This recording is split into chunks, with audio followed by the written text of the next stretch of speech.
اعوذ بالله من الشیطان الرجیم. بسم الله الرحمن الرحیم. سامعین و ناظرین، د رمضان مبارک ټایم ټیبل حواله سره کوم مرکز نه شو شوی دی، هغه کې یو سحری بندش لیکل دی، یو د اذان ولا ټایم لیکل دی. چونکه هغه کې ایمو کسان څخه کله کې نستل ور باندې ډیر کافی کوشش د بعد ټایم ټیبل جوړ شو. خو یو مسله دی چې هغه باندې تاسو سوچ وی چې به تر ته ډونګ بل تر ته پړونګ ځنه وخت کې د مو روجا ساتو بیا د الموزو کې لوړ شي، که بیا الموز ته روجات سي. نو اوس که وخت نه مخکې اذان د وکړلو یغه مشکل دغه دی چې کېدای شي مغه ټایم کې که شو الموز وکړو ټیک دی، روجا خو به بند کړي، خو که الموز یې وکړو هغه وخت نه مخکې شولو.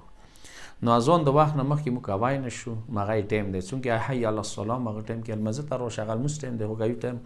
اذان ته شو کو درې د لکه 10 منټ مخکې وشولو. نو دی وجه نه ایمو مرکز نه یو تلاوت شروع کیږي، ان سکلو کې په کور دی یو ګوګو سیستم شي څه 5 منټ مخکې تاسو یو تلاوت یو ګوګو سیستم وي،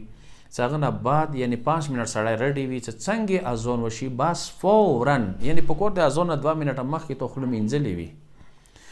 مو لکه اون افسوس کوو چې مثلا مغازون کې امړي خو دا کلیر کړ د کچیر اذان کې دوه خړل چونکې دا اذان وخت ټایم د 11:05 باندې کوم یو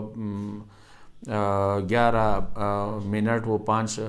بجकर باندې کوم کیږي، یا مثلا 5:12 منٹ کوم کیږي چې ټینټول تو سره شته ده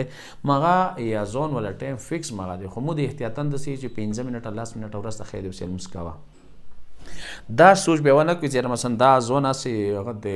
کومو چې یو کې خړو نه څه و د خړل ځون ته د کور والي ته دی واجب نه څه د دقیق جوړ شوی د دقیق ټایم ټیبل بنیاد باندې تاسو نه بیا یو التماس دی چې د اذان ټایم باندې خوراک نه یعنی التماس کو چې د ټایم ما کوي څه و مکړلو بیا مروجه خرابېږي او دوره خوریا او کوي بیا کی 2 منټ سکور خراب شي. واخر دعوانا الحمدلله رب العالمین.